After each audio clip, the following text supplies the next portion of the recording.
Tekrar selamün aleyküm.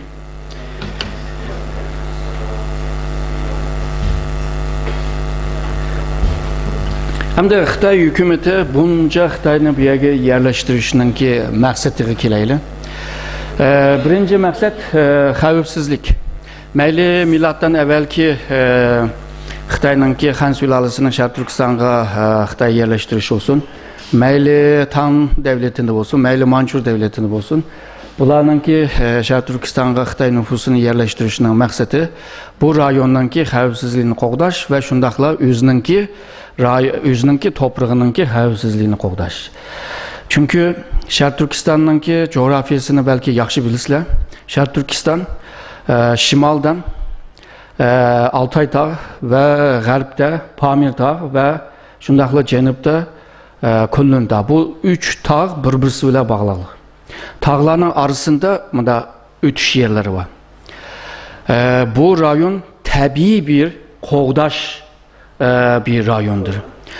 Xitay mushu nimadan Qumuldan A tarafga Xitoyga qarab manganda Shinshaning A tarafiga qaraydigan bo'lsak, u yer hammasi tuz. Ya'ni har qanday bir kuch Şərq Türkistonga sahip bo'lgan taqdirda cho'qim Xitoyning xavfsizligini tehdit qiladi. Shuningga Şərq Türkistonda hech qanday bir kuchning yerleşmasligini Xitoy nayta arzu qiladi. Buni millatdan evvelki Xitoylama Hunlarning o'ng qo'lini kesmek stratejisi deb bu ism bergan. Misaliga 19-asrlardami Zozongtangninki Şərq Türkiston kirishida zaten xabaringlar var. O vaqtida mushu dengiz sahillarda G'arb Jahongir davlatlari Xitoyga hujum qilib, u yerdan avarchilik qilayotgan. O vaqtida baş vezir deyli, tercüme qilayli, Li Hongzhang asosan mushu G'arb davlatlariga qarshi chiqayli. Şərq Türkiston degan bir o'tma o'smaydigan bir yerda bizning nima ishimiz var? Ondan keyin u yerni ishg'ol qilamiz deb o xalqning qonini to'kishning va o millatning ham qon to'kish va o millatning yo'qotishning keyin nima ma'nosi bor deb ching turib olgan vaqtida Zozongtang mana bir gapni qilgan. Şərq Türkiston nima uchun muhim? Çünkü Moğoliston muhim. Moğoliston nima uchun muhim? Çünkü Pekin, Beijing muhim deydi. Bunun tushuntirishi davomida shunda. Şərq Türkiston, Moğoliston bir Xitoyninki bir qo'lidek deydi, bilekdek deydi. Bu qo'lning bir yerini chanib olsa, Beijingni qo'g'daydigan bir qo'g'dinish bir hal, bir vaziyat tugaydi. O vaqtida Beijingda bir kecha uxlamoqmi tas bo'ladi deydi. Yani strateji jihatda buni ifoda qilgandan keyin saroyda Zozongtangninki ko'z qarashini va tushanchisini qabul qilib, ondan keyin Şərq Türkistonning ishg'oli boshlaganda hamda Manchur davlatida ishg'ol qilgan taqdirda yana mushu xavfsizlikni asos olgan. Misolga janubda inglizlar kiryotdi, ya'ni Hindistondan. Shimolda rus kelyotdi. Bu ikkisi agarda Şərq Türkistonni epli qoldigan bo'lsa, abaman degandek Shinshaning matirib tuzlan. Birdamdilar Xitoyninki shu markazigacha, vujudninki markazigacha kelalaydi. U vaqtida Xitoy bo'lmaydi. Ya'ni Xitoy davlati bo'lmaydi deb qilg'ashqa ishg'ol qildi deb o'tdim. Shuningga birinchisi bo'lib xavfsizlik Xitoyninki birinchi maqsadi. 49dami ikkinchi oylarda, birinchi oyning oxiri, ikkinchi oyning 5'ida Sovetlar ittifoqi bilan asta kuch qozongan Mao'ninki hokimiyati bilan birlikda bir suhbat qilmoq majburiyati qoldi. Chunki Stalin undan evvel Mao Zedongninki yetaklagan bu partiya veya bu armiyaning Komintang askerini yengib yengamaydiganligiga biraz gumonlik vardı. Çünkü Komintang askerinin arkasında Amerika vardı. Nurg'un yardım ve qo'llash askeri jihatdan bo'lsin, armiya jihatdan bo'lsin, iqtisod jihatdan bo'lsin. Shuningga bu Xitoyni ikkiga bo'lib, shimol tarafni Mao, janub tarafni Chiang Kai-shek boshqursa degan bir ko'z qarashi vardı. Ama 49-yilninki kelgan chaqda qarsa bu Mao bag'ansiri kuchlanib ketgan. Shuningga Mao bilan bir maxfiy bir görüşmek lazım. Mao nemi isteydi, biz nemi isteymiz, onu söyleyelim. Mao'nun özününki düşüncesini sözlep bersin dep. Onun ki aşı vaqtidagi Sovetlar İttifaqı'nın siyasi büronun a'zosi bo'lgan Mikoyan degan birisini evetken. Bu Ermeni asli olan birisi. Hem de Sovetlar İttifaqı olsun veya Xitay olsun bilisizler siyasi büro yani politbüronun a'zosi Moyum. Çünkü devletinin ki siyasi kararlarını ula oturup koyup ula karar verdi. Məxbi kelgənki Mao ile görüşüdü. Görüşken vaxtda Mao ətəy soraydı. Şərq Türkistan meselesi sizler qanday qaraysızlar degan vaxtda Mikoyan mında deydi. Yoldaş Stalin'in ki düşüncesi Şərq Türkistan'a müstakil emas. En köp olsa bir otonom rayon beriş. Yani Sovetlar İttifaqı'ndaki Kazakistan, Kırgızistan, Özbekistan, Sovyet Sosyalist Özbekistan ya da Kırgızistan'daki o statü bulmaydı deydi. Nime bir iş yani otonom bəlsib oldu degan vaqtida Mao bununla razı olan, xoşal olan. Sovetlar İttifaqı Golcu hükümetiga bergan o yardım veya kollaşla aslında bir devlet kurduş emeske biraz hoşal oldu ve şunun bile iktisadi, siyasi ve kelgüsündeki Xitay Halk Cumhuriyeti kurulgan vaxtıda qandaq münasibet kuruş hatta Xitay'ın tonup tonumağanlığı hakkında mı müzakirelerini qılgan. Hem de 4-cü ayga kelgan çağda 49-cı yılın Amerika tarafı bir planını kuruptu. Muşu Gansu, Çinhay'daki Tunganlar ve Şərq Türkistan'daki Müslümanlar birlikte bir devlet, bir hakimiyet kurulsa deb. Bunu bilisizler 1930'larda Japonlar bir planını kurgandı. Osmanlı padişahının ailesinden birisini tipip bunu padişahı kılmakçıydı. Padişah kılmakçıydı ama Sovetlar İttifaqı bununla unmaydı. En mühimi Türkiye bununla unmagan gap. Şununla Türkiye Sovetlar İttifaqı ile görüşüp bu qanday bir padişahlık deb Türkiye'mi istemigen. Şununla bu Abdülkadir Şahzade degan kişi dünyanın aylındı o. Ertugün padişah olmakçı, Orta Asya'nın padişahı. Ama New York'ta bir otelde nemi sebebiyle ölgenliğini yani tabancının okuyla ölepti. Şununla Japon'a bu işini kılamadı, Şərq Türkistan devlet kuruş. Aslında 1921'de Sovetlar İttifaqı ve Bolupma İnternasyonal Teşkilatı Şərq Türkistan'da devlet kurmakçıydı. 1949 yılı 4. ayda Amerika'nın kimamış bir planı var ama 6. ayga kelgan çağda bunu icra kılmakçıydı. Üç efendini siyasi lider kılıp Osman Batur'unu askeri güç kılıp bir yerde bir Tunganlarning kuchi bilan birlikte bu mangizmoqchi. Stalin bunu tuygandan keyin derhal Mao'ga telegraf yollab en muhim ve ta'sirlik bir adamni evitinglar. Muhim sözleştiren muhim işler var. Hem de Mao mında o'ylaydi, chaqagan qargan chaqda bizlarga davlatni ep bo'lgandan keyin iqtisodiy taraqqiyotda bular bizni qo'llaydi, ular kelib bizga mında yardım qiladi. Ondan keyin biz cumhuriyetni e'lon qilsak, bular birinchi bo'lib bizni tonaydi. Chunki bilisizlar, xalqaro munosabatda bir davlat qurilgan, qurilish boshqa, xalqaro sistem, tuzum onu qabul qilish yana bir boshqa masala. Misal Shimoliy Siprus davlat xalqaro sistem bunu qabul qilmadi. Tayvan bir devlet ama qabul qilmadi. Qilmagandan keyin yolg'iz qolgan gapda.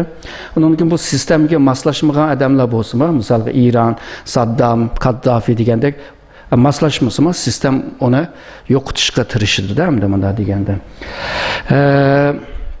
Fakat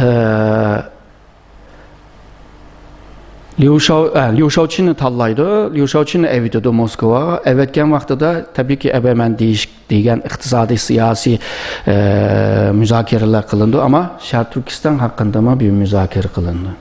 Şərq Türkistan'a derhal kırınlar. Çünkü Amerika bir yerde devlet kurmakçı, İngilizlerle birlikte kurulup kalsa sangımız yan, mangımız yan sizler derhal kırınlar. Bu Liu Shaoqi hangtan qilib bu nemenin ki Amerika'nın bunda bir planı bo'lgan bo'lsa, bu qanday degan gapda Mao'ga derhal telegraf yollaydı. Stalin, yoldaş Stalin müştaq davadıdı o. Degandan keyin Mao ondan keyin telegraf yazdı. Biz tehi Lanjoni, Çinhayni alamadık. bu yani biz şu 49'daki yılın ahırda alsak, Şarkı Türkistan'ı 1950'lerdeki küzlerde alsak alamayız, olmasa alamayız, işgal kılamayız. Degenden keyin Stalindaydı, sen ensirme, ben sana yardım kılıma.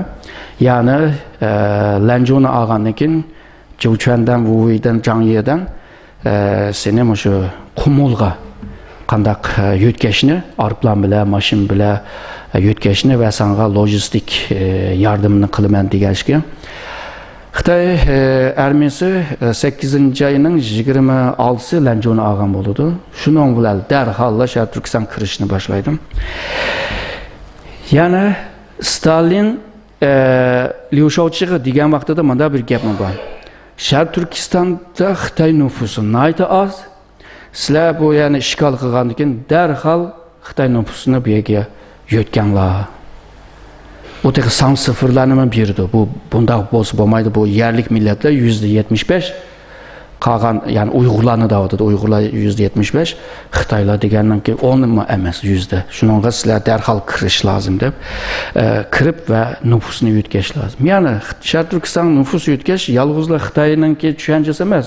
O'xshashli Stalinning kimi tushunchasi ki.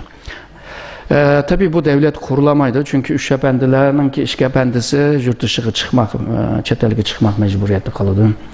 Ondan keyin Osman Batur'ma tağlarda bu uruşup soquşup anda kaldı. Yani Amerika'nın ki bu planı amalga oshmadi. Amerika'nın ki Şarkı Türkistan'daki konsul baştaki de onun konsul yardımcısı o yerde 49. yıldan ki ahırlıqacha turup keyin Tibet yolu ile Hindistan'a mağmen degen vaqtida Tibet'ninki chegara askerleri bu adamını öldürdü, ölüdü. Bu aslında CIA'ninki bir işpiyon idi. Şununla Şarkı Türkistan'ı işgal kılıp birinci kıldıgan siyaseti xavfsizlik sebepten siyasetini elip bir vadıda bu köçmen siyasetinin ki moyun bir bir amili. Onun için siyasi sebepten. Şarkı Türkistan'ı işgal kılanken uyanı başkuş lazım. Uyanı başkuramasa koldan yanı gidiyor. Çünkü tarihte mi Bilalısı vaxtıda 3 qitim Hunlar ile 3 qitim talaştı. 3 qitim işgal kılıp 3 qitim çık etti. Yani yerlik halklarının isyanları, Xitayning ki evetken valilerini qanda öldürgenligi bu tarihlerini zaten bilisizler. Yerlik isyan ile Hunlarning ki qo'llashi ile Xitayni 3 qitim qo'g'ilib etgan bir edi. Shuningga yaxshi boshqarish Xitayninki asosiy bir amildir. Shuningga siyosiy jihatda boshqarish uchun bu yana boshqara oladigan qobiliyati bo'lgan Xitoylarni evitish lazım. Ama evetken adamları kabiliyetlik mi emas mi onu talaş tartış qilsak bo'ladi. Çünkü bir kısmı bekmi alaydı emas misalga. Ve ama bir yerde bir xil Xitayninki siyasi an'analar bilan qurilgan bir siyasi tüzüm bir yerde Şarkı Türkistan'da naiti önüm algan bo'ldi. Bu 60 yıldan beri qılıbatqanını ko'ryapmiz. Uygurlar bağan seri siyasi merkezden jiroqlashib ketibdi. Hem siyasi kuchninki nisbiy jihatdan azalyapti. Xitoyning soni ko'payyapti. Şarkı Türkistan'ni boshqaradigan merkez Ürümçi'de Xitoy nüfusu %82. Bu tek töven bir rakam bu. Yani Şarkı Türkistan'ın merkezinde eğer de Xitay %82 olan olsa o zaman Şarkı Türkistan'ın ki siyasi hakimiyet tamamen Xitay'ın koluda diyen gibi. Yani Uygurların kolda emasligini gösterdi. Sizler zaten körüvatsızlar zaten yaşayan vaxtıda mı körüvatımız. Uygur rəhbərlər var ama o Uygur rəhbərlər Komünist Xitay tarafından təyin qılğaşqa, xalq tarafından saylanmığaşqa onun itibarı olmaydı. O halkın ki kollaşına kolgu düşüremegen bir rəhbər təbii bir ahvalda Xitayga beqindi. Xitayga qanchalik yaxshi beqinsa, Xitayning ko'ziga qanchalik yaxshi shirin ko'rinsa, Xitay hamda onu mishada yaşıtıdı hamda. Ama halktan saylangan bo'lsa, onun gibi olurdu. Onun sözü buludu. Bugün Baş minister Erdoğan G'arbliklarga qanchalik no'chilik qila olgan bo'lsa, onun aqsida %50'lik bir ovoz bor. O yaman mo'yin bir ahvol, ama siyosiy jihatda Uyg'urlarga o'zininki ta'sirini asta-asta yutirib qo'yadi. Üçüncü bir maqsad iqtisodiy. Mayli Zozuntan olsun, mayli Zozuntan'a o'xshaydigan boshqa Xitoyninki ba'zi amaldorlar olsun veya tadqiqotchilar olsun. Sharq Turkistonni nima uchun ishg'ol qilamiz degan vaqtida deydi, Sharq Turkistonning qarshi sharqidan Qumuldan boshlab, u yerda manda qo'g'in bor, anda meva bor, Oqsuv kelsang yong'oq bor, Xotanga borsang binum bor, u yerda mis chiqadi, bu yerda to'mir chiqadi, u yerda ashnalar yozildi-da. Yani iqtisod jihatda bu yerni aytib mo'yim deganlikni ishg'ol qilishning iqtisodiy sababini ko'rsatyapti. Misolga Zozuntanma podshohga yozgan vaqtida Sishi ayol podshoh bu vaqtlar uning yozgan nimada xatimi bu Sharq Turkistonni ishg'ol qilgandan keyin markazdan merkezden ondan pul ayırtışına hacet yok. Çünkü bu rayonun özüde la naydı baylıkla köp, mollukla ba dep yazgan. Gerçi Sharq Turkiston'u işgal kılınacakta Rusya, Çarlık Rusya'dan kredi algan. Yani pulunu ödünç algan. O pulu bile kural algan. Kuralı bile Sharq Turkiston'u işgal kılan. Ama deydi iqtisod jihatda buncha Ermeni Sharq Turkistonninki boyligi bilan baqqili bo'ladi, shuningga markazga yuk bo'lmaydi deb yozgan xatlar bor. Ya'ni Sharq Turkistonda qanchalik boylik borligini hammamiz bilamiz. Xitoyninki har qanday bir Xitoyning deydigan bir gapi bor, "Women Xinjiang Haodifang" deydigan. Şunu Xinjiang Haodifang deb jalb qilish uchun so'zilgan gap bo'lsa-mu, ama Sharq Turkistonning iqtisodiy jihatdan bir boyligi bor. Mayli neft olsun, mayli qolgan energiya va madan olsun, bo'libmi uranyumning kenayda qimmat bo'lganligini bilasizlar. Sovetlar ittifoqimi 1933'te Şinşiseyni qo'llashninki sababining birisi Sharq Turkistondagi boyliklaridir. Ve şu 1960'gacha Sharq Turkistonda altın, nefit bo'libmi, şu nimedagi maytaqdagi nefit ve Altaydagi altınlarni ve xil yerlardagi uranyumni, atom bomba yasaydigan uranyumni ilish uchun chiqtirishdilar. Yani Sharq Turkistonni tashlab etmaslikning sababi Stalinning şu iqtisodiy sababi bor. Bu rayondagi iqtisodiyning zaten chiq so'zlashning hojati yo'q. Hem poyuz bilan yetkayotidu, hem mashin bilan yetkayotidu. Bunu deyishning hojati yo'q. Yani Xitoyninki shu sabablar bilan Sharq Turkistonga nüfus yetkazib, Sharq Turkistondagi nüfus tamponligini buzib va bu yerni xitoylashtirib, oxirida xavfsizlik bir rayon holiga ekiliş ve Xitoyninki iyilik hukukunu, toprak bütünlüğüne qo'g'dashninki koyu hazır. Hem de Xitoyninki niyeti bu. 60 yıldan beri Uygurlar siyasi merkezden jiroqlashdi, iqtisodiy kuchdan ayrılıp kaldı. Gerçi bazı Uygur ticaretçiler burunqi qargan chaqda boy oldu, ama ularning soni bütün Sharq Turkistonga malik ular hamma Sharq Turkistonliklar boy bo'lib ketdi degili bo'lmaydi. Eğer de aşina bo'lgan bo'lsa, Ürümçi vakasından keyin Xitoy Sharq Turkistonga 19 ülkeden bularga iqtisodiy yardım qilayli deb o rayonlarga uni qilmasdi.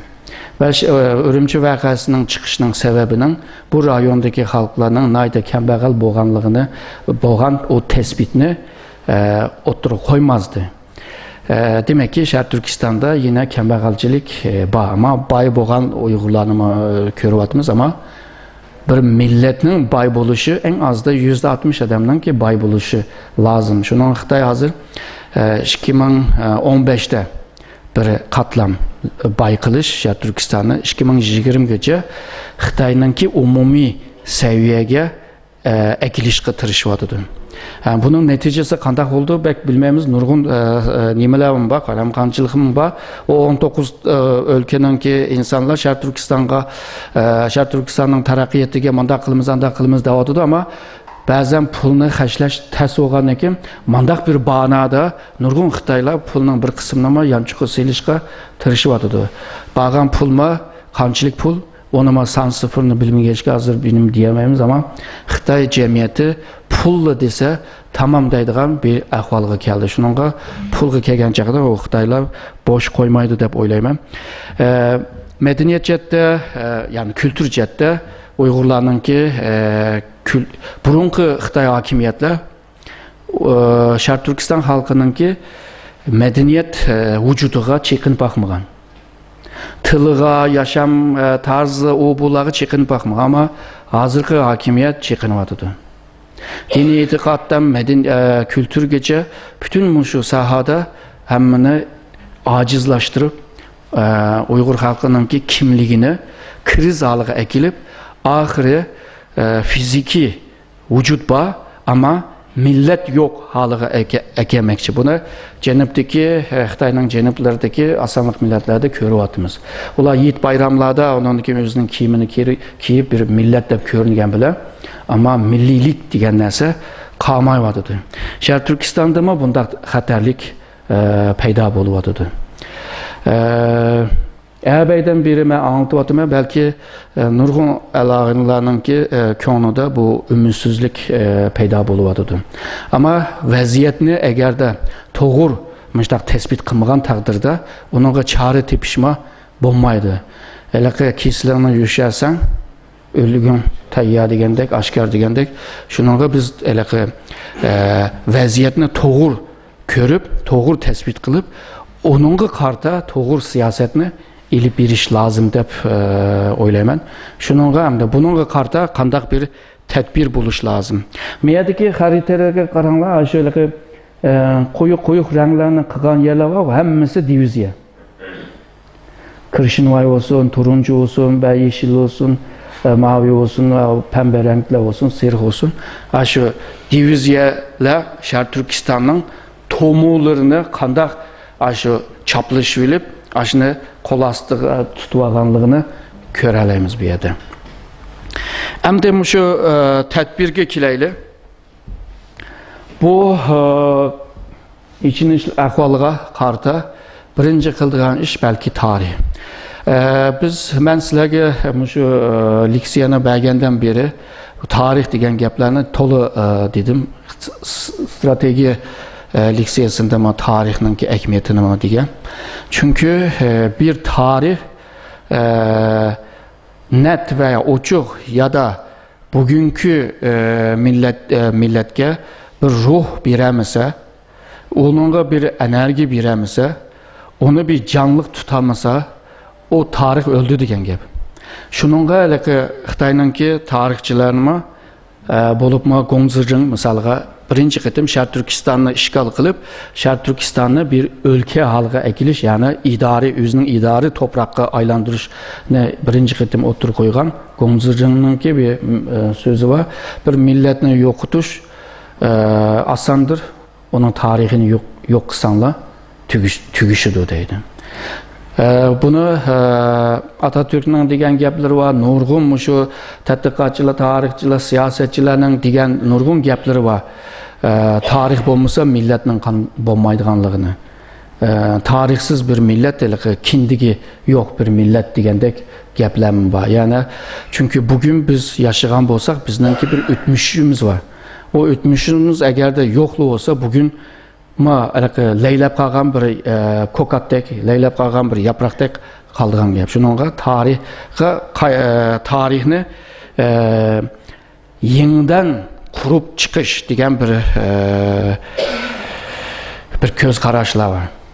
Misalga tarih degen nemo ötmüş. Tarihçi nemiş qıldı? Ötmüşni yeniden yasap çıkıldı.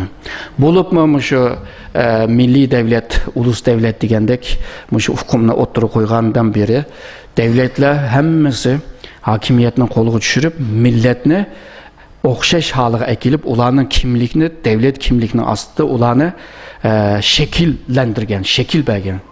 Misalga Atatürkmü şunda. Özü asker bolsama tarihçi alaydıligimi ba. Bu milletni yartışı için o tarih bilan şoxungan. Şununga tarihninki әкметimi moyum. O zaman Uygurlar özünün tarihini yazış lazım. Fakat Şarkı Türkistan'ın tarihi olsun, Uygurların tarihi olsun, köpüncüsü Xitaylar yazıb atıdı. Belki Liu Zhixuo'nun ki Uygur tarihi degan bir kitabını okugansızlar. Qancha tomluğu? 3 tomluq mu? 2 qism mı? Misalga o kitaba qaraydigan bolsa, hiçbir yerde Uygur ko'ramaysiz. Xuddi Xitoyning tarixidek, Sharq Turkistonning Xitoy tarihi degandek. Uygur tarihi deyotdi, Uygur milletinden jiq gap qilmay, Sharq Turkistonda bo'lgan jarayonni aytgan o voqealarni to'la yozdi-da. Bir Uygurlarning bu rayonda qanday keldi, qanday yashadı, qanday nima bo'ldi, onun jetdi gap so'zi yo'q.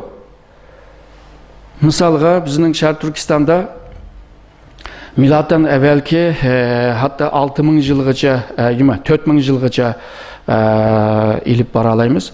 Çünkü o rayonda xil yerlerde Hindu-Cermen tipdeki insanlar, yani Avrupa tipdeki insanlar cesetler tepilganlığını görüyatımız.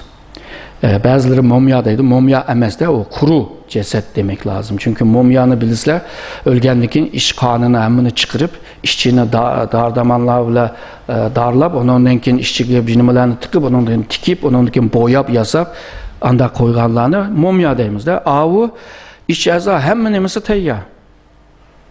Hazır aşı en ahırkı yiyen tamığını mı tapalayımız da hazır.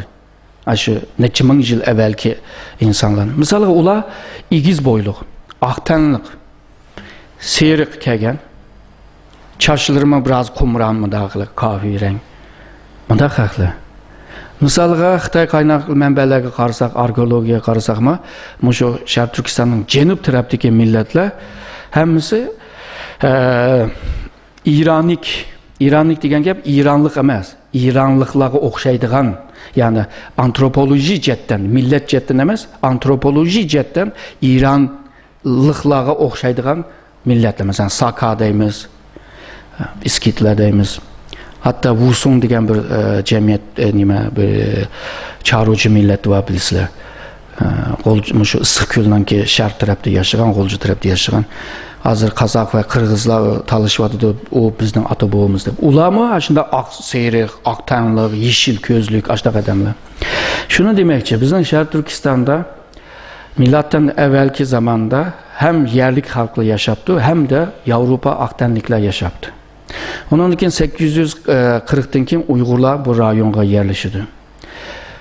Bu rayon Uygur devletinin ki rayonu boğan bile nüfus ketmigice o rayon Uygurlaşmaydı. Xuda Osmanlı nurgun yerlerine egenlige ama nurgun yer Osmanlılaşmadı. Mesela Romanya, mesela Vingarya Macaristan digendek, Polonya digendek. 840'tan keyin Uygur nüfusu kilidi, yerli halklarla kaynaşıdı.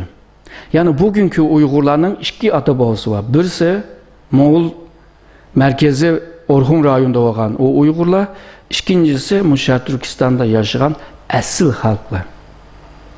Bugünkü Uygurlar bu iki atabağısını kabul kılan takdirde Şarkı Türkistan tarihinin en karanlık vaktinden itibaren Uygurların buludu. Çünkü her iki atabağdan boğan evlatlar biz. Şununla bu tarihlerinin ki nurgun nimeler var, meseleler var, hal olmayan. Ama bunu hal kılıp bir milletini yartışının ki tarih arka görünüşlerini teyya kılış lazım. Bu Şarkı Türkistan'daki Uygur milleti için devatımız. İkincisi bu tarihini yazıp çıkandan keyin Xitaylarıma bak bu tarih manda, bu bizning yerimiz, bu manda deyiş için Şarkı Türkistan'a yerleşken Xitay köşmenlerimi bizning degan bu tarihlerini görüp okup ondan keyin Şarkı Türkistan bizning yerimiz emasga degan hukmni, angni yaratish lazım. Hazır Xitay yizbegen Şarq Türkistan tarihi, Şarq Türkistan qısqacha tarihi, Xinjiang Tongshi Alang-Balang degan kitaplarni hazırki köşmen Xitaylar okup, bu ya zaten bizninkiga shu nima Han Sülalasidan itibaren tarixdan beri bizninki yerimizga deb o ufqni, o angni hazır singdirib oldi hazır. Shuningga yangi bir tarixlar yezilib, bu Xitay köşmenlarga va ishkirdagi Xitaylarga buni bildiriş lazım. Ama bu tarih çokum ilmi metoduyla yazılış lazım. Bazı vakalar, bazı ceryanlar bizninki nima düşüncemizge mas kelmaydi. Misal ben dedim, biz ishki ata-bobdan kelgan deganni nurg'un ballar belki bunu hazm qilamaydi. Ama bu tarixning haqiqati bu. Onu qabul qilgan taqdirda Şarq Türkistan zaten senin. Çünkü senin ata-boban o. Şununla biz Qarabağayla hemimiz Mişel otağan Uygur ama tiplerimiz birbirimizge okşamaydı. Mesela bir ortak tip buluş lazım. Bizde ortak tip mi göremeyimiz? Demek ki biz andak yedin kelgende. Şununla bazı tarihteki bizninki bugünkü göz karşımızga mas kelmesi mi? Bazı tarih hakikatini kabul kılıp o hakikat bile Xitay ile mücadeleni kılış lazım. Xitay'ı göz tutuş lazım. Çünkü o hakikat Uygurlarını kutkuzalaydı da. Üçüncü bolsa xalqaraga bildirmek. Yani senin yazgan, senin milletin hakkında sen yazgan eserlerini tədqiqatçılar əhmiyyət verdi. Çünkü sen üzerine milletini başka millet qarğançaqda yaxşı bilirsən. Başka millet seni yazgan vaxtda özünün göz qarışı ilə yazdı. Özünün nokta nəzərdə yazdı. Şununla burumlaydıgan əhvallar bo'lib qoldi. Bo'lubmu işgal qılınğan rayondaki tarixini Xitay yazgan vaxtda çoxum özününki göz qarışı ilə yazdı. Şununla Uygurların özü mü şu ilmi metodlar ilə, G'arb metodlar ilə bu tarixini yazıb çıxış lazım. Hakikat ilə bunu oturga koyuş lazım. Ve xalqaradaki cemiyetlerime Uygur tarihini maşında düşünüş lazım, maşında biliş lazım, maşında görüş lazım. Bununki bir tarihinin ekmiyeti muyum ama bu iş asan toktamaydı. Bunu uzatışının haceti yok. İkincisi şu medeni kimlikni yaratış. Yartışamaz mı? Zaten bir kimlik var, bunu qoğdab qilish. Çünkü hazır kimlik krizi yaşanıvatıdır. Ben dep öttüm, meyli tıl jettim bolsun, meyli başka yaşam tarzılar bolsun, bunun hamısıga aralışıvatıdır, çıkınıvatıdır, bozuvatıdır. Bunu qoğdab qilish üçün Uygurlar hem de bir anlık buluş lazım. Meyli mən üniversitede okumay, meyli mən doktora almay, meyli mən nim qılmay, ama məndə bir an buluş lazım. Bu an nima o degen vaxtıda bu milletim kit bardı, bu kitib qalsa mən mi yoxayım? Mən bu yerdə yoxsa hem tarih cəhətdə sən bir günahkarsın, tarih cəhətdə degəndə, hem de dini cəhətdə nəydi çoğ günahkarsın. Sen bununla karşı mücadele qılmağan çağda tarih mi seni sotlaydı?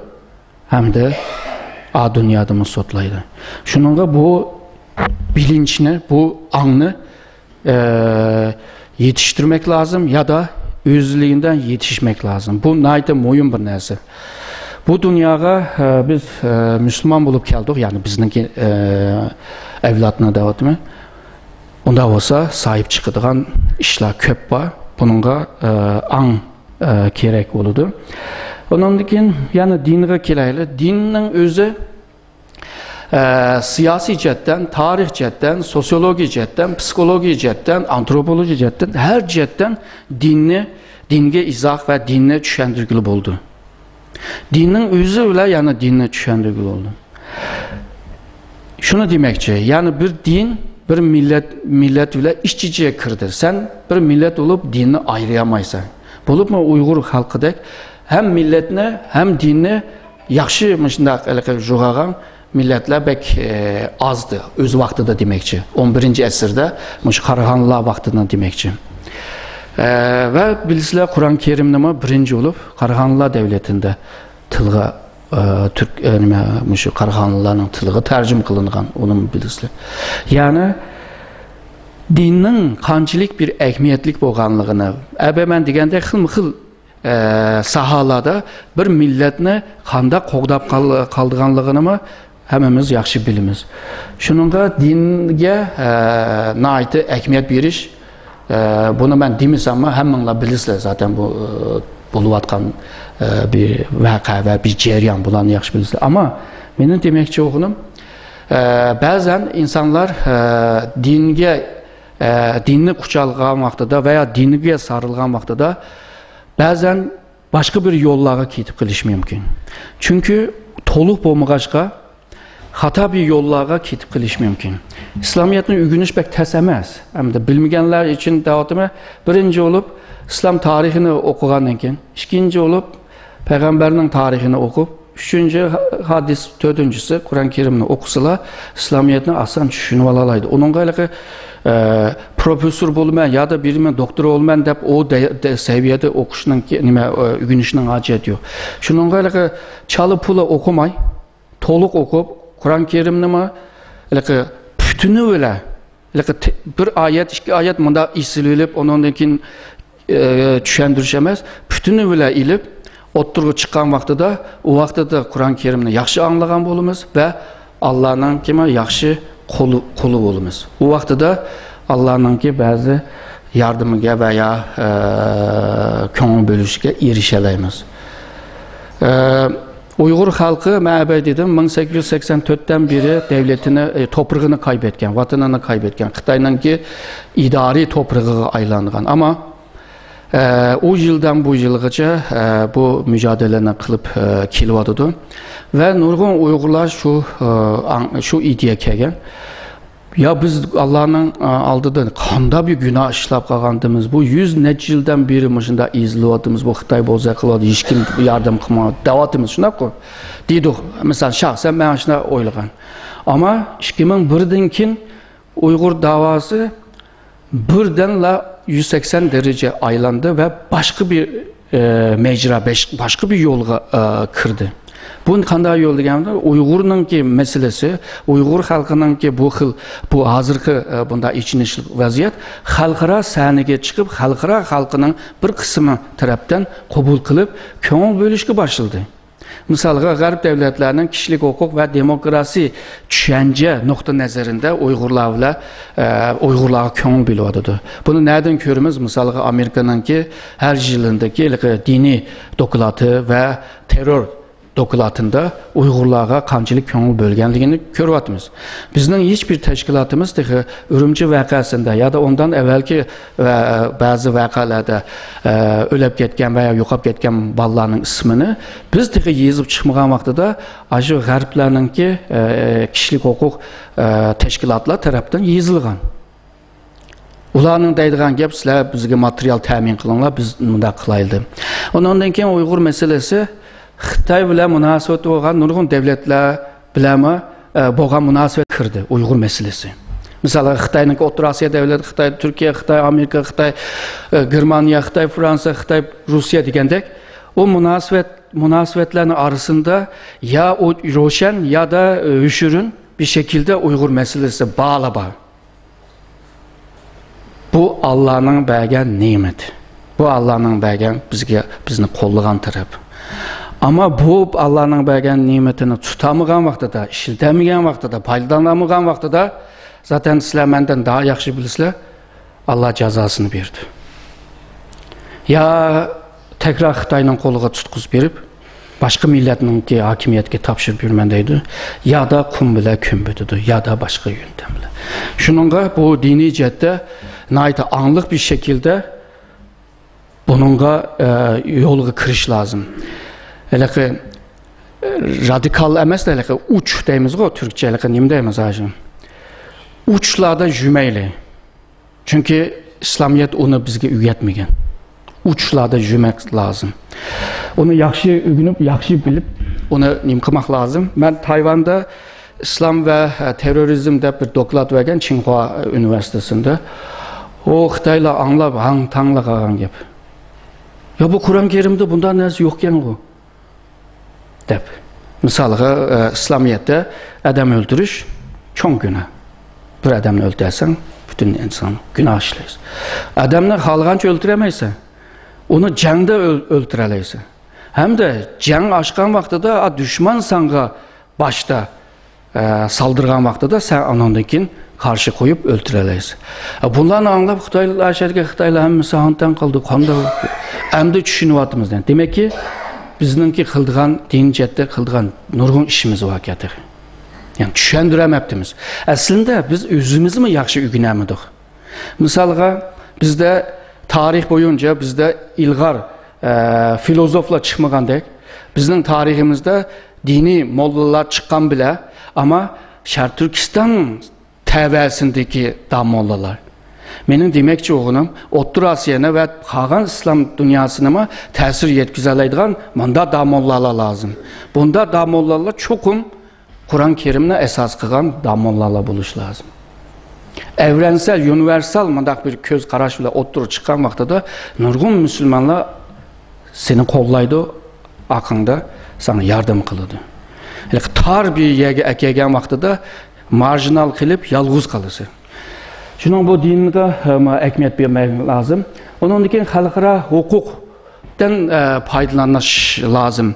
Bu nayet mühim bir mesele ama bizde belki çık tatkik kılamadık yani bilemedik. Çünkü halkara bazı kanunlarda misalga müstemlike aslındaki halkını azat kılış ya da başka bir hukukta müstemlike aslındaki halkının mücadelesiga kollaş degan maddeler var. Bu 1962-68'lerde çıkan hüccetlerde bu var. Hatta 68'den çıkan hüccette müstemlike aslındaki halklarının toprağını qaytırıp beriş degan kanunnamada 4. maddesinde de mandal bir gap var. Eğer de müstemlike aslındaki halk müstemlikeciye karşı kural ile mücadele kısmı o haklı deydiğen gaplar var. Xitay'nınki kanundan faydalanış biraz ters. Mesela otonom rayonun kanunundan veya Xitay'nınki asas kanunundan. Çünkü Xitay'nınki kanunu var ama kanun icraatı yok. Şununla ilgili tədqiqatçılar Xitay'nın kanununa qarabla nem degen yaxşı bir kanun bu deydi. Ama icra kılınmagan gap da o. Şununla ilgili Xitay bunda qılgan kısmı yanılı Xitay'nınki kanunlarga çin isililiş lazım. Bazı yakkan maddelerge isililip mücadeleni kılış lazım. Xalqara kanunlardan faydalanış lazım. Misalga biz asanlıq millət Xitay üçün degen vaxtıda o zaman Avrupa Birliği'nin asanlıq millət hakkındaki hukumu var. Birleşken Devletler Teşkilatı'nın kimi öz aldığı asanlıq millətlərinin hukumu var. O hukumda asanlıq milletlerge bəgən nurgun haqlar var. Muşu bizninki vaziyetine eşek apırıpla müracaat kıpla arz kısıla Xitay'ını en az da avar kılıdı. Yani Xitay aldırap Şarkı Türkistan'ın bəmeydiğanlığını hemimiz bilimiz ama xalqaradaki bu kanunlardan yaxşı paylanmak lazım. Şununla bizge hukukçu, kanuncu lazım. Hukukçu, Uygurcu demeyimiz kanuncu ihtiyacımız var. Çünkü bu mühim. Dördüncü yolu olsa şiddet yolu. Siyasetini eğilip bağlan vaxtıda yalğızlı bir əsvab ile olmaydı. Xil əsvablarla birlikte hareket qilmaq lazım. Bunun sentezini kurmak lazım. Yani sanap gelgen bu yöntem, metod ile birlikte eğilip bağlan vaxtıda siyasetinin arzuqıga o neticeye erişişinin imkanı boludu. Rahmet. Ahırkı sual ile başlay. Uygurlar Orhun Uygur devleti en çoğun devletlerden biri. Aşı 8. ve 9. yüzyıllarda Uygur devleti en çoğun devletten biri. Bütün şu dünyada en çoğun devletlerin birisi Tang devleti, birisi Uygur devleti, birisi Bizans devleti, Şarkı Roma. Aslında küçük bir devlet. Şunun açıkça onunki hakim boğan topraklar yalnız Şarkı Türkistan emez. O'rta Asiya'nınki şu Yedisu, şu Kırgızistan'ın hemmesi içinde. Bu siyasi hakimiyet boğan toprak ile nüfus köçep bağan toprak iki hukumcu bu. Uygurlar şu rayonlarda bir aşiret, mesela biz tarihte Uruk deyimiz. Uruk. Çünkü kabile Arapçadan Türkçe'ye, Uygurça'ya kirgen çağda manası özgürüp ketken. Kan beği boğan, urukla, bunda uyada bir yerde küçüdü ola. Az miktardaki Uygurlar köşken Şarkı Türkistan'a. Uyakta, bu yakta köşken. O mesele emez. 840'ını neymiş ki onda deyimiz diyen vaktidir. 840'da 15 kavim. Çünkü uruktan çoğun boğan kavim. 15 kavimnin adımı Şarkı Türkistan köşkenge. Misalga Ottur Asya'ya şu kök Türkler 556'da Ottur Asya köşmegen bolsa Ottur Asya'nın Türkleşişi ya da umumi anlamda Türkiye'leşmesinin bizim de demek pek ters. Çünkü kök Türk devleti yok algan diken hemen tüydü diyen mana kildi. Şuna başka ilmi cetten ifade kılgan çağda çokum birincisi menbege tayinmak lazım. Menbe hemiz köpüncüsü Xitayla yazdı. Meyli Turğun alması olsun, meyli Yurjişa olsun, bunlar hemisi Xitay menbege tayanmak mecburiyetinde. Çünkü başka menbe bulmak aşkı. Bizim atı babamız yezip taşlap koymaktı. Bugün mi yezip taşlap koymaktımız? 50 yıldan keyin bizni mi tenkit kılgan Uygurlar çıkıdı. Yepitey bunu. Şununla mening demekçi, u yerda bir yerde Uygurlar bo'lgan bile ama yoğun bir nüfus, yani köp nüfus Şarkı Türkistan'a yerleşişi 840. Bu Xitay menbede yazılgan ahval. Bir de bu nimada Arap seyahat namelerde misalga Hududu Alem, El Alem degan kitaplarda mı bunu ancha muncha ko'ra olamiz. Ularda mı Uygurlar qanday bir yer ko'chib kelganligini mi yazıldı. Endi Xitaylar bir chetni da'vat etdi. Uygurlar 840'dan keyin kelganligini da'vat etdi. Ve bazı Xitaylar mı deydi 840'dan evvel u yerda bir yerde Uygurlar yaşaganmi deydi. Xitay mı deydi. Ama ben deyman ki, şu yerlik halkma aşı kelgan Uygurlar bilan qaynashqashqa, aşı Uygur tili bu yerlik halkının ki tilini besip ketgachga, aşı Uygur medeniyeti, kültürü bu yerlik halkıga besip ketgachga Şarkı Türkistan Uygurlaştı. Bo'lmasa Uygurlaşamaydı. Misalga Divan Lug'at Türk'e qaranglar, u yerda xotanliklarning tam Türkleşmeganligini yazdı. 11. asrda. Yani nurg'un yerlerde undaq nimalar bor tam yer Uygurlaşmaganda hamda xotanliklarni ochiq kelgan bo'ldi. Mahmud Qashqariy yozgan narsa bu. Men degan emasman. Shuningga o kademe bile Uygurlaştı da bu rayon. Ama Uygurlaşış degen gap yerlik halkına mı yüzünün içine elip o nime jugurludu da bu jugur boğandan ki o Uygurlar bizninki hazırki Şarkı Türkistan Uygurlarının adı bolsun. Şunun bile sen şu yerlik asli Şarkı Türkistan halkıma bizning adı bolumuz Orxundan kelganlarma bizning adı bolumuz degan vaqtida Xitoyning har qanday köz qarash tezler hemisi yok oldu. İşki yarmaydı. Nimede başka yere gelmez Şarkı Türkistan'da köşken. Var. Özününki hakim boğan rayon o. Özününki hakim boğan rayon, siyasi cette hakim boğan. Siyasi hakim yeri bile nüfus hakim yeri iki hukumu. Onunki uruk tukanları misalga başta nime kaçıp ketken o nimeler. Karluklar. Karlıqla qaşqan vaxtının bazı Oğuzlama qaşqan. O Oğuzlar Uygur devletinin ki terkibi. Ulama qaşqanda, ulan uruk tuqqanның yeri ki qaşdı deb Xitay mənbədə yazıdı bunu, oçuqlar. Onun bildiğin yerge. Hem de birinci sualga keleyli. Eğer de Şarkı Türkistan'da mışında bir isyan peyda bolup qalsa, çoxum xalqara vaziyet, Şarkı Türkistan'ın vaziyeti ve Xitay'ın vaziyetini yaxşı mölçerlep en muvafiq vaxtıda, en muvafiq zamanda o isyanını elip beriş lazım. Şununla hazır Şarkı Türkistan'ın sırtdaki teşkilatla xalqara vaziyetini pişirishga tirishmak lazım. Bazen vaziyetini Allah yaratıdı, bazen vaziyetini insan yaratıdı. Ve vaziyet insanı mı yaratıdı? Manda bir vaziyette, manda bir yiğit çıkıdı da. Şununla bütün vaziyetler pişkan vaxtıda bu işini elip basa, nahla yerine uralaydı, nahla isabetli boludu ve netice ağıl boldu. Bu mesela vaziyetlerini pişirmeyi turupla aldırap kalsa, çoğun ziyan boludu. Xitay qırıp itişten yan tatmaydi deb o'ylayman. Bu bunun kazanmakta kalan bir kısmı var. Bu Stalin olsun, başkaları mesela Rusya'nın bunları. Birincisi bu Şark Türkistan rayonunu Sovetlar İttifakı Xitoyninki rayonu deb biladi. İşte yezib qildi. Bunu 1933'te bular Politbyuroda bir yig'in ochdi. Şark Türkistan meselesi deb yig'in ochgan vaqtida bir qarornoma oldi. Şark Türkistan'da mangu bir mustaqil bir hakimiyet kurulmaydı ve kurulsa da onunla yardım qilmaymiz, qo'llamaymiz.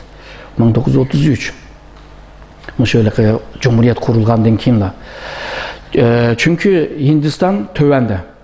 Bu her zaman bu yerini işiltip bizge nim kılalaydı. Şununla bu yer Hindistan'ın kolu emas, Xitayning qo'lida qilish lazım. Bu Yakubek vaxtida mı bundak düşüncesi vardı Rusya'nın, Çarlık Rusya'nın. Şununla Zozuntan'a pul, bankadan pul nim qilib özünün pulu yetmey Fransa'dan qazilib nimege Zozuntan'a bergen. Yani demek ki Şark Türkistan'a ekmiyet bergenliğini ko'rsatdi. Üçüncüsü olsa Sovetlar İttifakı şu Manchur devletinin ki bir kısım yerlerini ilib olgan. Misalga bugün İli rayonu deymiz o. İli rayon yalnızla bir parçası Şark Türkistan'da olcu tarafta. A parçası Kazakistan'da. Misalga Kırgızistan aşı vaqtida Manchurlarning hakimiyet astidirdi.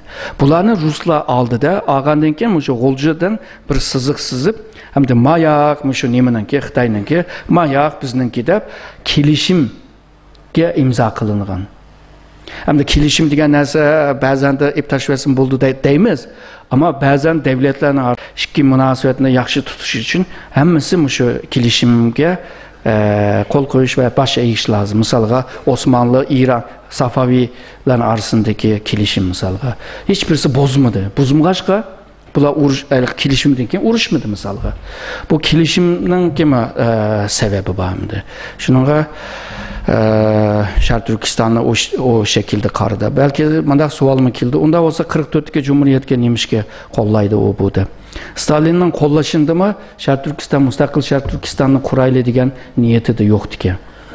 Ama e'lon qilib bo'lgandan keyin Alixon To'ra ching turib olgandan keyin shundan Alixon To'ra nima ep qochib nima O'zbekistonga ep qochib ketib, ondan keyin o'zini odamlarni yerlashtirib darhol besim ishiltib, sizlar mustaqil istamaysizlar, sizlar otonom rayon istaysizlar deb 1945-yili 9-oyning 10-sida bu buyruq keldi. Bu buyruq bilan uch viloyat hukumat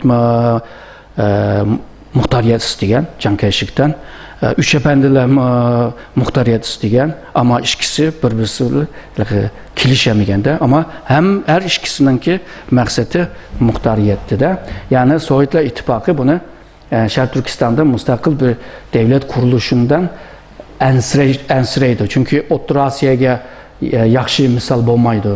Boshqa İngilizlardek boshqa kuchlar aralashib bunu kozur qilib bizga qarshi ishiltidi deb bu nurg'un ensirashlardan topayli shu Xitoyning qo'lida qolsa va yerlik hokimiyat Sovetlar İttifakı bilan yaxshi munosabat bo'lsa deganni asos olgan. Ya'ni nishon qilib olgan.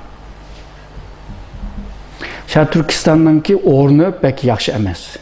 Cho'ng davlatlarning arasında qisilib qolgan. Shuningga ba'zan Şark Türkistan'daki qadri xalqaro vaziyat bilan zid munosabati bor. Shuningga xalqaro vaziyatga yomon ahamiyat bermak lozim.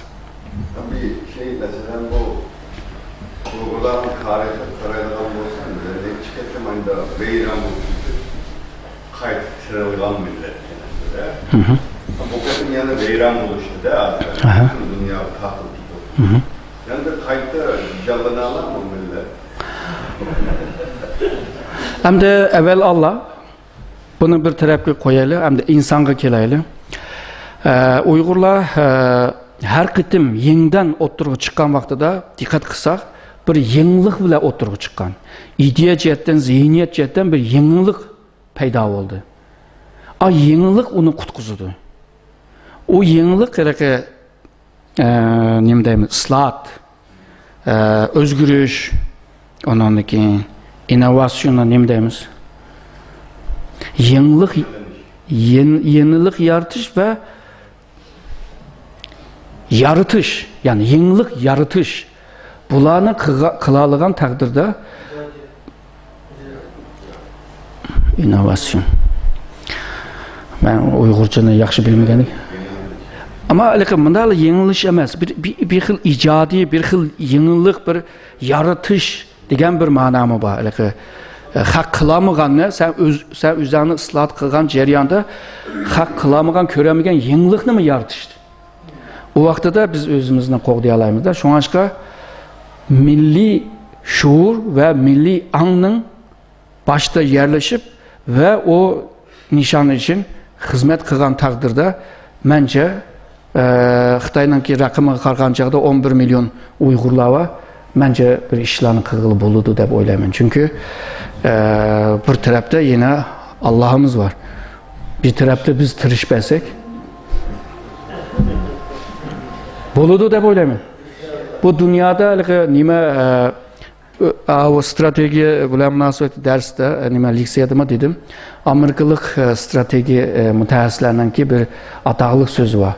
Bu dünyada qilamagan ish yo'q deydi. Yani insan o'ylab mush ishni mana qilayli desa, qilib bo'ldi deydi. Ama o'ylab yetamagan ishlar bor deydi. Sen o haq o'ylayolmay, sen o'ylayolsanglar, sen qalbiyat qozonsa degan gap hamda. Shuningga bizga bog'li. Zaten Kur'an-ı Kerim'nin emridir bu. Yani sen çalış bir göreyim.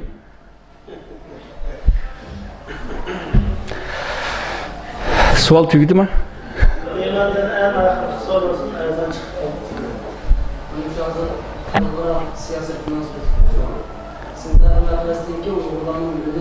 Yok, bu tesadüf birlikte kip kalgandek görünüyordu. Çünkü Xitoyninki Şarq Türkistan'da yürgüzüyotgan bu siyaset 60 yıldan beri var. Ama keyingi zamanda şiddetlendi, güçlendi. Ama Avrupa'daki ahval bu iktisadi krizi, onundaki o bulardan tüpeyli bularda unutup kalgan Avrupa ırkçılık ve milletçiliği şu krizden tüpeyli peyda buluyordu. Eğer de kriz yaşamagan bolsa Avrupa Birliği dep aşı biz degen dünyaya en yaxşı model ekeldik dep aşı özüne maqtab misal Türkiye'ni izip aşında kılattı. Hazır ona kılamadı da asıl düşünceleri nime köz kararları peyda buluyordu da hazır aslında. Mesela Yahudilerle kırıp taşlaş, birbirini urup selip birbirini yok tutuş mesela Avrupa devletlerine. Burada ırkçılık ve düşmanlık naydı güçlük buladı Avrupa'da. Birinci Dünya Uruşu, ikinci Dünya Uruşu dek bunda şiddetli uruşlar başka kıtalarda pek bulmadı. Hem de bolsama bu Avrupalıklarının birip kılan işlerde. Şunun keyinki bu krizden asıl nemisi köz kararları peyda buluyordu değil mi? Şunun bu ikisi da tesadüf kip kalgandek keliyordu domanga. Çünkü Xitoyning an'analarında bilimiz ochiqlar, yani mening milletimdan, mening irqimdan bo'lmaganlarning qalbi boshqacha deydigan bir gap bor. Bu an'analar bor. Shuningga manga o'xshamagandan keyin u yo'q bo'lish lozim deydigan tushuncha bor. Bu burundan tartibli bor endi. Qo'llashninki sebepleri var. Misalga Avrupalıklar ve Amerikalıklarning qo'llashi bir kishilik huquq an'anasidan keladi. Çünkü G'arb devletlerinki hem siyasi hem ijtimoiy qimmat ko'z qarashi bu. O ko'z qarashi bo'lg'achqa uni ijro qilishga tirishadi. Ayada bir kishilik huquq depsanda bo'lyapti-da, buningga qarab qo'yaylik degan bir şekilde. Bu bir. İkincisi, Xitoy yukselyapti. Xitoy yükselgenken Xitoyma kelgusida men qanday bir siyosetni ilib borman xalqarada degan gapni ochiq demayotdi va deyamayotdi. Shuningga nurg'un jahongir davlatlar bir ansirash va Xitoy atugi nima bo'ladi deb. Shuningga Xitoyning ichida bo'layotgan voqealarga ko'ngil bo'lyotdi. Uchinchi bo'lsa, bu sud kema, Xitoycha deganda kema su yükselse kime mi yükseldi deydi. Yani Xitoy yükselgen sırı Uygur meselesi mi yükseliyordu da. Şununla o tabii bir ahvalda xalqaro sahniga keldi. Bunca bu vaziyetni yaratgan bence bir iki vaqadan tüpeyli değil, Ürümçi'de ya Qashqar'da ya bir vaqe bile bomba. Bu çoxum onun bəgən bir vəziyyət deb oylayman. Bu Uyğurlarga 100 neçə ildən beri birinci qitim bunda bu baxmadı. Yəni bu vəziyyət, xalqara vəziyyət Uyğurlarga bunda yığ baxmadı. Şunun vəziyyətini kim tutuş lazım? Qaçırıb qoyduqma kim bilirdi, nem buludu? Yəni Qərbliklər kişilik hüquq cəhətdən qaragan. İkincisi Qərbliklərninki cəhətdə degəndə Xitay demokrasi dövlət emas. Şununla demokrasi olmayan bir devlette müştak işler tolu oludu. Şununla anda köngülü, özü demokrasi devlet bu. Bizninki nime kıymet karşı en ilgar. Şununla Xitay mı ona kabul kısa deydiğen nemisi var. Hem dedi kileyli, ertesi gün Xitay çoğuyup nemedeyse deydiğen bolsa Qərbliklara. O vaxtda Şərq Türkistan meselesi bir kişilik hukuk meselesinden strateji seviyeye kelgan bir meseleге ayrılıp qilishninki ihtimoli bor. Yani Qərbliklar Şərq Türkistanni kozur qilib Xitoyga ishlatishninki ihtimoli bor, yo'q emas. Ama onunla tayyor bo'lish lazım. Çünkü oyuncu buluş için çokum Hollywood'daki o oyunculardek, sanatçılardek yaxshi oynash lazım. Bo'lmasa sahneden bir oynaysa yo'qaysan. Doktor Erkin Ekrem'e teşekkür etimiz. Şundan billah hammalarga rahmat aytimiz. Teşekkür etimiz. Allah razı olsun. Yig'inimiz müşahada ahirlashdi. Kelar qatam yig'inda ko'rishib aman bo'lg'aysizlar. Assalomu alaykum va rahmatullohi va barakatuh. Val asr innal insana lafi khusr illa allazina amanu va amilus solihat va tawasaw bil haqqi va tawasaw bis sabr. Hammalarga rahmat.